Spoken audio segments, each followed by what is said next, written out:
Never a good man, both in character and speeches by Chuma Anene, as he speaks on Sanusi Lamido Sanusi. I saw the theoretical shedding of tears by Sanusi Lamido Sanusi on TV over the death of his co-traveler Herbert Wigwe, and I could not help but laugh so much.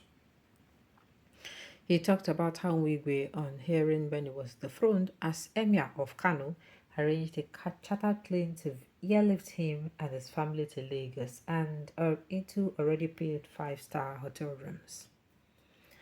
And that this move by Wigwe saved him from going into exile in Nasarawa State.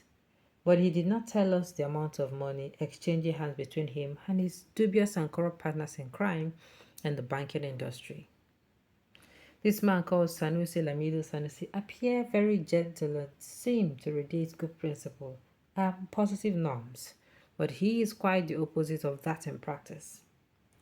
I have had reason to listen to the Islamic University graduates severally, and I must confess he has got the power of stage speech.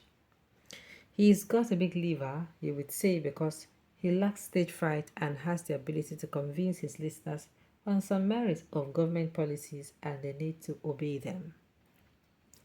Sometimes he pushes for people to accept and drive his personal ideas, which he backs with stupendous impressions. With all these accolades said, this man has a very dark cupboard hidden with bigger structural skeleton that has consumed Nigeria as a whole. It is said that a man's word means nothing if he cannot back it up with actions. Sanusi Lamido Sanusi's case is such that he just cannot support his laudable speeches with laudable actions. In January 2012, Sanusi, the then governor of Central Bank, committed the highest fraud in the banking industry by forcing the Intercontinental Bank to be acquired by then very small Access Bank. In December 2018, Access Bank again acquired another bigger bank than them, which is Diamond Bank. Both banks acquired were termed distressed and were going down. And I asked, how could Intercontinental Bank, for example, that has over 400 billion in liquidity and assets were bought over by Access Bank with less than 30 billion at that time? Is it not supposed to be the other way around? I call Sanusi and Herbert Wigwe's relationship a criminal one. Sanusi empowered Wigwe, Elumelu, Jim Ovia, etc. In fact, he criminalized banking in Nigeria. For those who do not know, it is on record that Herbert Wigwe's Access Bank, which was not up to 20% in operating capital compared to Intercontinental Bank, was allowed to take over Intercontinental Bank. Sanusi adjudged Intercontinental Bank distraught and forced to take over by Wigwe's Access Bank. Summary is that Sanusi Lamido Sanusi brought criminality into banking in Nigeria, and today's economic failures as a result of the nefarious activities of these criminal banks. One does not need to look too far to see how these guys are money-wise. The inability of Nigerians to live better lives is due to the wickedness existing between the government and the banking industry. Forex and other unexplainable taxation on the poor masses and running dual exchange rates between government and the banks. This unholy relationship between the two has imploded Nigeria's economy to irreparable state. Sanusi must be held responsible for contributing to this massive failure of our nation through illegal and despicable mergers and acquisitions where smaller banks swallowed much bigger banks.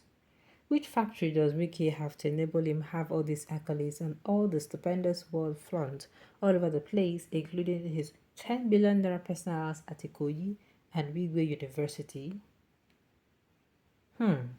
Lots of young Nigerian destinies are tied to this corrupt gang of deceivers and kleptomaniacs who have murdered their future permanently.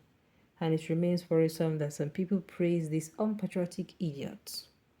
Let it be known by all Nigerians that the crazy dollar rise against the naira is as a result of this type of roguish activities where bank top officials determine how much dollar is sold at black market. They receive dollar from the CBN at the rate of 700 naira, which are meant to be sold to those in need at the banks. But never They'll call in the dollar malams who receive the dollars with their own price tag. This they do without minding how it hurts the common man. They get fat drinking the blood of the sufferers, and no wonder we are now where we are. Rest in peace, Herbert Wigwe. I remember meeting you in the mid-90s at Access Bank, Olubasenjo Road, GRA, Port Harcourt. You look well-trimmed and resourceful. We could not continue to be friends because I had different ideas about success and friendship. Today you have departed this world unannounced with the destinies of numerous Nigerians. How I wish the successful tenure on earth was different. Rest on doom. I don't understand. This is actually this is a very different kind of,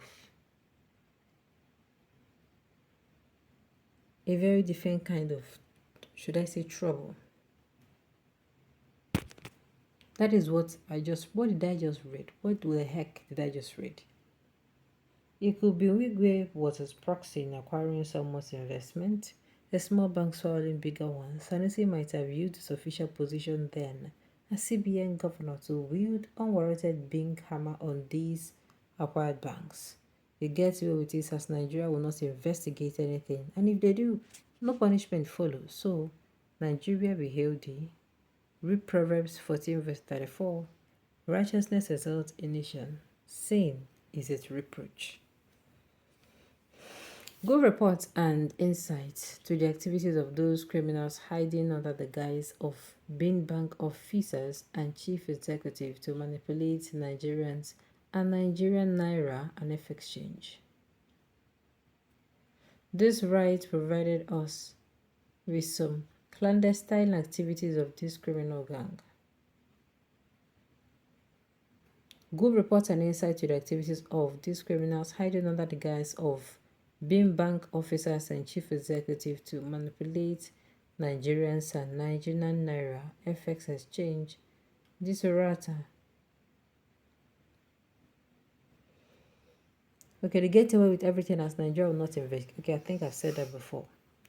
Good reports and insights to the activities of these criminals hiding under the guise of being bank officers and chief executive to manipulate Nigerians and Nigeria. FX change. This writer provided us some clandestine activities of this criminal gang. If truly the government wants to get to the root of a problem, afflicting the naira all because the change have to be cancelled and all monetary transactions be channeled through the banks, it then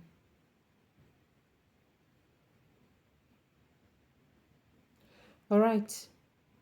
From a book, I read from a book recently, a quotation quoted from James Hadley Chase, a detective fiction novel writer by the detector, saying behind the great wealth there is crime. Alright, this you get as this matter be. They fear these people now. You get as this matter be.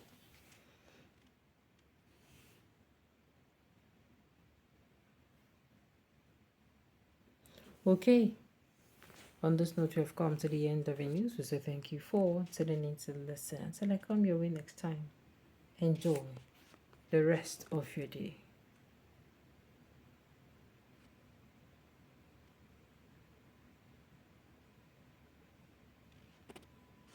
All right.